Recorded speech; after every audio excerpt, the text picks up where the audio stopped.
ఈ ప్రపంచంలో ప్రతి మానవుడికి మాతాపిత గురుదైవం ఈ నలుగురు ఆరాధ్య దైవాలు. నా తండ్రి లేడు, తల్లి దీవెన పొంది వచ్చాను. కోవెలకు వెళ్ళి భగవంతుని ఆశీర్వాదం పొంది వచ్చాను. గురుదేవుడు మీరు కూడా ఆశీర్వదించారు. చాలా సంతోషం.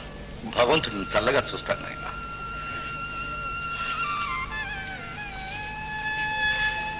ఇదిగోనండి ప్రసాదం.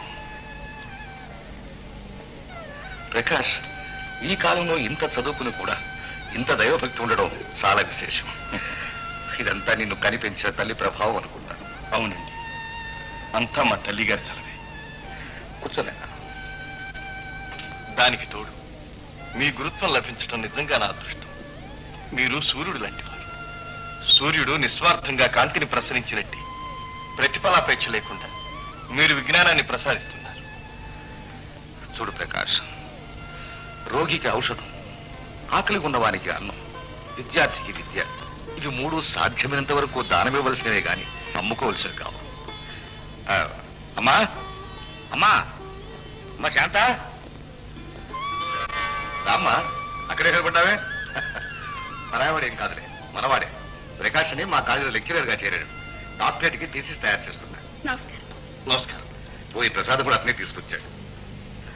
తీసుకోండి.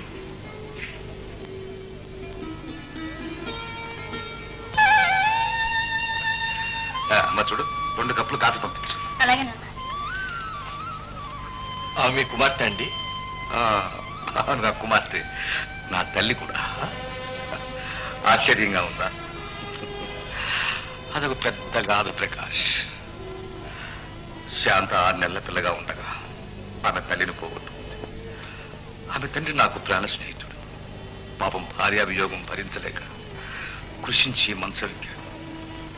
శాంత సంవత్సరం బిడ్డగా ఉండగా ఆమె నా చేతిలో పెట్టి శాశ్వతంగా కన్నుమూశాడు.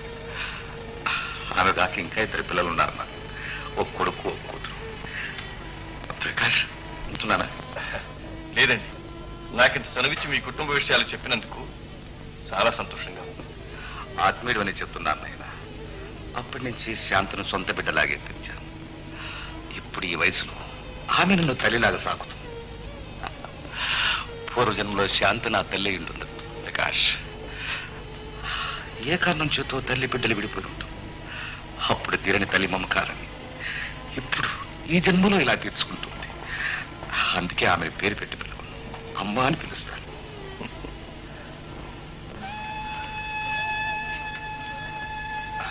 తీసుకో. ఇదేమిటమ్మా, కాఫీ అయితే పాలు తెచ్చావు?